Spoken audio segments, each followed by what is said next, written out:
Hey guys, it's Jay. Welcome back to my channel where we discuss the popular culture of the 70s, 80s, and 90s. I really wanted to discuss a almost forgotten hero.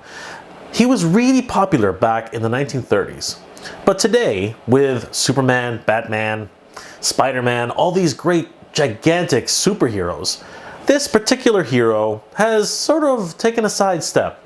And although he's still very well known in popular culture, a lot of people sort of have forgotten his hero-like status. Now when I say hero, he definitely is more of a human being, but when he consumes a specific type of vegetable, he starts to exhibit almost, well, superhuman-like powers. Today guys, we're going to be talking about Popeye the Sailor Man.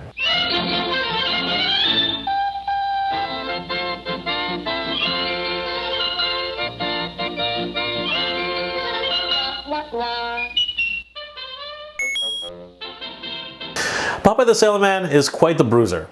Basically, if we look at pretty much every one of his cartoons, his main antagonist is usually Bluto, later known as Brutus. And Bluto can actually become any number of characters. In the early Max Fleischer cartoons, he was Sinbad, he was an Arabian Knight, he was any number of characters. And Popeye would often get into different situations trying to defeat Bluto and his nefarious situations that he was in. It's kind of funny because as a character who was being portrayed through Paramount Pictures, it was almost like they were licensing out different characters like Sinbad or, as I said, some of the Arabian Nights, and using Bluto as a medium to actually portray those characters in the Popeye cartoons. It's kind of funny.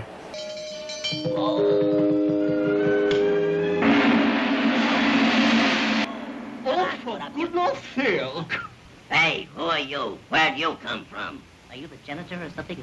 I am the slave of the land. I come from the nowhere, I go to the no place, and here I am. You make a wish, and I give out.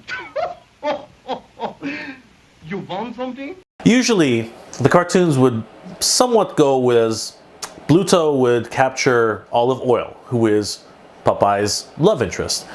And then, through a series of situations, Bluto would somewhat kind of enslave Olive Oil and have her do his bidding. Then Popeye would have to figure out a way to reach Bluto, defeat all the other little enemies that are in the way, then fight Bluto one-to-one. In normal situations, Bluto is gigantic. He's this monster of a man, pretty much 3 times the size of Popeye. And Popeye himself is extremely strong and can actually take on most of the minions. But when he finally gets to Bluto, it really is a one-sided fight. That is, until Popeye takes out his signature secret weapon, which is, of course, Spinach. I don't know who decided the Spinach would be the ultimate weapon for Popeye. I have a funny feeling it had something to do with teaching kids to eat their vegetables. Although, if you think about it, a can of spinach has very little nutritional value. But then again, who knew these things back in the 1930s?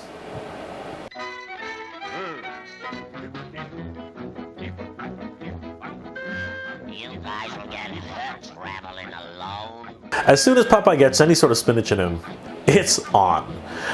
Bluto literally has no chance. It pretty much is the complete reversal of roles, where Bluto was beating up on Popeye at one point, now Popeye is literally having his way with Bluto.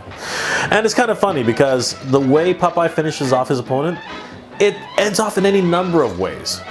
For instance, one time, Popeye will just smack Bluto in the air, which will also throw a whole tree up in the air.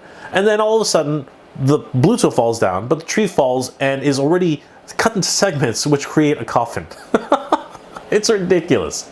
But it's one of those things which was such a charming thing back in the 1930s and really showcased the comedy that came out of the actual cartoons of the day. Popeye has had a long-standing career and has been made into multiple different series. He's even been made into a live-action film starring Robin Williams back in the 1980s. Popeye continues to be a long-standing hero archetype in today's society. And although his role has diminished quite a bit in comparison to Superman, Spiderman, Wonder Woman, DC, Marvel, all these different types of superheroes, Popeye still remains as one of those cultural icons, which grew out of the 1930s and is still prevalent today. Unfortunately today, he's more used as a mascot or advertising for different companies, products, restaurants, any number of different things like that. But back in the day, Popeye's star power was much more powerful, and he would even rally American troops in, well, unfortunately, propaganda posters and things like that, which would galvanize a nation. Popeye was created by Elzie Crisler Segar, an illustrator for King's feature comic strips, which were distributed in local newspapers in the 1930s. Popeye featured a number of famous characters, including, of course, Popeye the Sailor Man, Olive Oyl, his love interest, Bluto, or later known as Brutus, his main arch-villain, Wimpy, the hamburger-eating sidekick who usually accompanies Popeye on his journeys, Sweet Pea, the tiny little baby archetype who is a ward of Popeye, and later on it appears to be Olive's child, but that's never really explained. Eugene the Jeep, a little dog-like mascot. Popeye's nephews, Pip-Eye, Peep-Eye, Poop-Eye, and Pop-Eye. They look exactly like him, except in miniature form. Poop-Deck Pappy, who is basically a much older version of Popeye himself. The Goons, and of course, Alice the Goon, their leader. Popeye can always be identified by his signature theme song, I'm Popeye the Sailor Man, which was written by Sammy Lerner in 1933 for the first Max Fleischer cartoon. Even if you don't know who Popeye the Sailor Man is, I wager you've heard of I'm Popeye the Sailor Man theme song.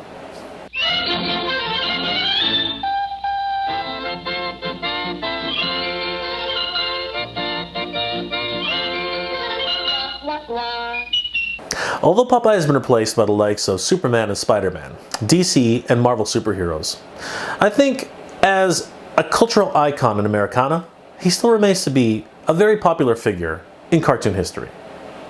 His attitude of fighting for what's right and protecting the ones he loves is a continual message which everyone can relate to. Thus, his popularity is still around, and you can really relate to the character of Popeye himself. Well guys, I hope you enjoyed my look back at Popeye the Sailor Man. If you enjoyed this episode, please leave me a like. It really does help me out, as it shows YouTube that you guys enjoy my work and that my channel is growing. If you guys have any suggestions on anime, cartoons, collectibles, toys, or anything else you'd like me to review, please leave that in the comment section below.